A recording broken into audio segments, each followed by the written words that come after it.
Hey everyone, this is David Brown from Lyco Birds, and in this video I'm going to give a summary of a recent pelagic birding trip that I did. This trip was run on Sunday, February 2nd, 2025, out of Lewes, Delaware. It was aboard the Thelma Dale V out of Fisherman's Wharf, and it was run through the birding tour company Hillstar Nature with leaders Zach Baer, Jonathan Irons, and Aaron Reb. These winter pelagics are run as day trips, which means you have to get an early start. The boat was scheduled to leave at 6 a.m., which meant getting up at 3, getting out of the house by 4, and arriving at the dock by 5:30. And you can see everyone mingling and bundled up as we prepared to board. Here's the booth where you check in when you arrive, and you can also pay if you haven't already. Now, most people will have paid just by credit card online when they signed up, but Kim Steininger and I made the last-minute decision to sign up. We actually signed up the day before, and since the trip was actually supposed to sail the day before and was rescheduled for the next day, the online registration was closed. So we just directly contacted the company and got our names put on the list and then just paid by credit card the morning of. Here's Kim and I in the cabin of the boat, and since the boat left at 6 a.m. and sunrise wasn't until after 7 a.m., everyone just went in the cabin to stay warm and eat a little bit and just get ready for the day while the boat was getting out of the harbor, and people stayed there really until it started to get light enough to be able to see birds. First, we headed to the upper deck, which is usually my go-to spot because you have a nice view in all directions, so I feel like it's your best shot of not missing any birds. However, because of the rough seas the day before, the seas were still pretty rough in the morning. They were settling throughout the day, but it was just a little bit too rough to hang out there in the early morning on this trip.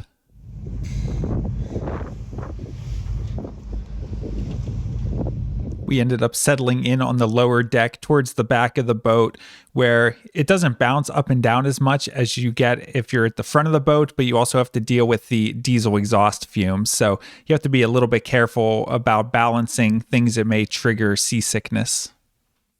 For the first few hours of the trip, we were seeing birds, but nothing particularly rare. We wouldn't see the really good birds until we got out to the deeper waters, but we were seeing things like these, which are long-tailed ducks. And we were also seeing some gulls, such as this great black-backed gull. Most of the main targets on these winter pelagics are the alcids, and here we have some of our first alcids of the day. These are the smallest ones, very cute. These are dovekies. You can see they have a nice black and white plumage and very small bills. And here are two dovekies resting on the water, and again, these are very tiny. You could hold them in the palm of your hand. Here's a gull that caught our attention because of how white it is. You can see there's no black or gray in the wingtips. This is an immature Iceland gull. Here's that same Iceland gull on the water. Again, notice the white wingtips and also notice the head and bill. They have kind of a cute head, almost looks like a dove. Very small, rounded head with kind of a petite bill. The other white-winged gull that we would see would be a glaucous gull, and those have a much meaner appearance with a bigger bill. Here we have another alcid, this one much larger than those dovekies that we saw earlier. This one is a razorbill, and if we look at the bill on this bird, they have kind of a very tall bill to them. And razorbills are probably the most common alcid that you might see from land in Delaware. So if you go down to places like Cape Henlopen or Indian River Inlet, this is usually the alcid that you would see. Sometimes you also see dovekies there, but the other alcids that I'm going to show from this trip would be very rare to see from land. This photo isn't very good, but it was an interesting sighting so far from land. This was a group of 5 horned grebes.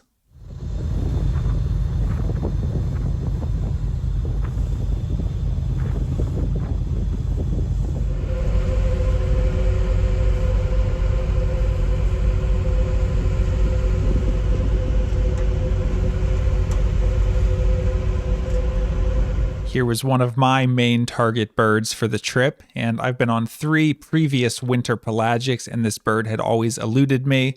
This was my lifer, Atlantic puffin. And once we started seeing Atlantic puffins, we kept seeing more and more. So it got to the point where it was like the boat would slow down and everyone would say, "What is it? What is it?" "Oh, it's just another puffin." So it's always good when the rare birds are something you start to get a little bit tired of, but it was my first time seeing them, so I tried to enjoy every single one. A lot of birders go up to Maine to see the puffins during their breeding season when they're in much more colorful plumage. They can be a bit dull here in the winter. And one more Atlantic puffin. Notice that distinctive bill, quite different from the other alcids. And speaking of other alcids, this is another species I was really hoping to see on this trip. It's a species I've only seen once before and can be quite tricky to track down even on these pelagic trips. There were a couple of them that people got quick or distant views of throughout the day, but I hadn't seen them, so it was nice when this one popped up relatively close. This is a common murre.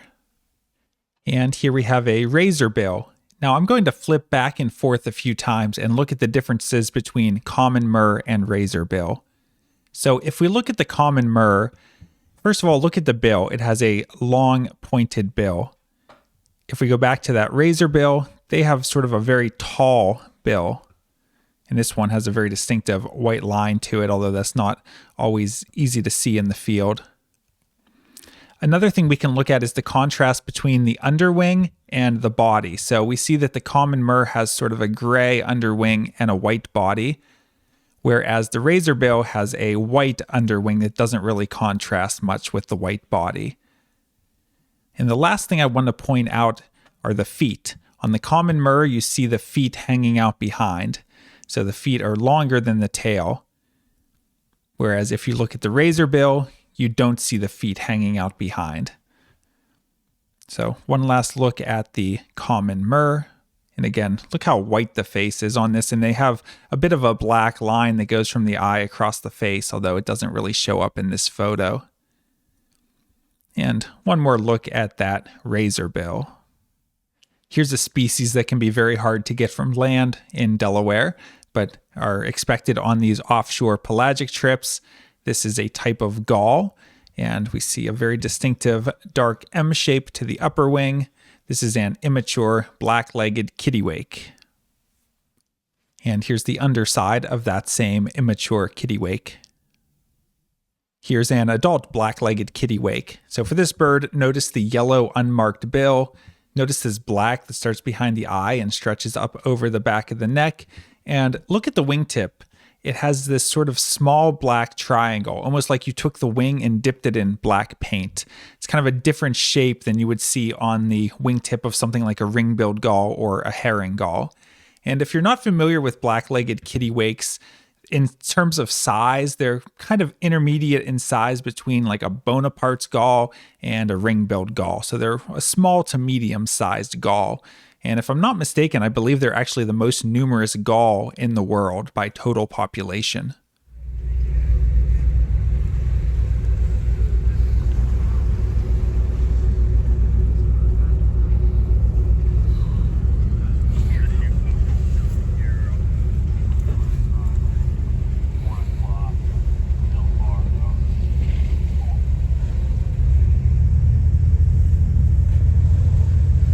Another species of bird that's a lot of fun to see out on the ocean is northern gannet.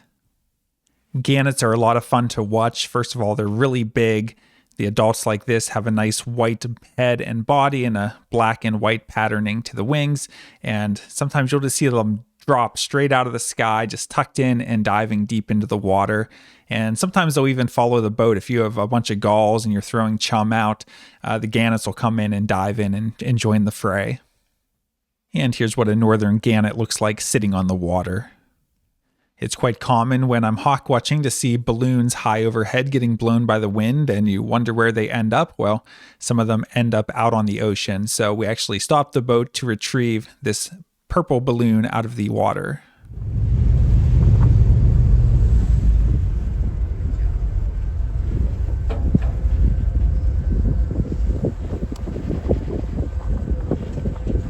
I mentioned that on the early part of the trip that the seas were still quite rough, but starting to settle down. But I saw quite a few people getting seasick. And at one point, we actually stopped the boat because they had seen some distant fin whales. And I went to the front of the boat and it was just bobbing up and down as the boat was sitting there not moving. And I started to feel a little bit like I might be heading towards being seasick. So I moved back to the back of the boat and then had to deal with the diesel exhaust fumes. So for a few minutes, I thought I might end up being sick, but thankfully I was able to hold on. And once the boat got moving again, I was fine. But one of the other strategies I used was to have a bag of pretzels and animal crackers and just be constantly nibbling at it throughout the day. That's a trick that I learned many years ago that people suggest, that you don't want to have an empty stomach. Just keep nibbling on something. You want something very plain. So I just stuck with crackers, animal crackers and pretzels the entire day. I didn't even eat my sandwich, and whatever you have to do to get through, it's not a fun experience getting seasick. So anything you can do to avoid it. I did take some seasickness medication before we left. This time I went with the non-drowsy Dramamine, which is the same active ingredient as Bonine. And I find that seems to be what works better for me. I took 2 pills of it, and that's medication that you only have to take once per day. So I took two pills right as soon as we got on the boat. And if you take the regular Dramamine, that's something you have to take every 4 to 6 hours because it wears out more quickly. I know Kim took some of the natural Dramamine, which are just ginger pills, and they seemed to work for her. Other people get a patch for anti-seasickness. Other people swear by these bands you put on your wrist that apply pressure to a pressure point. So there's a lot of different things that work for different people, but thankfully, I was able to avoid getting seasick on this trip.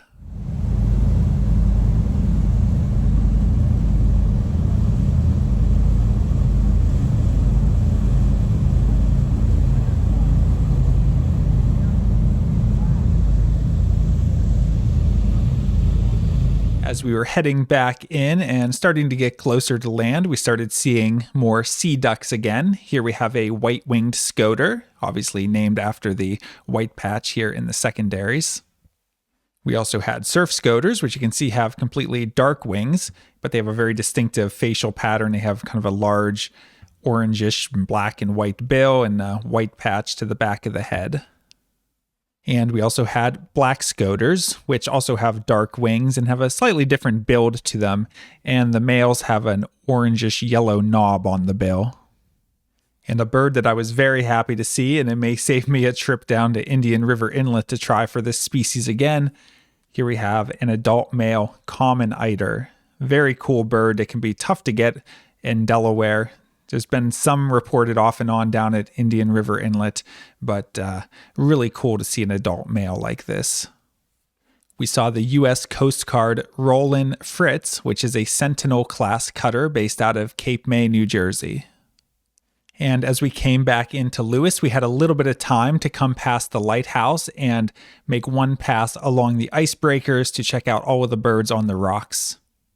We had quite a few lesser black-backed gulls, and if you don't know how to identify them, they're a little bit smaller than a herring gull, and they have more of an elongated shape, and they have a medium dark back, so it's darker than a herring gull, but not quite as dark as a great black-backed gull.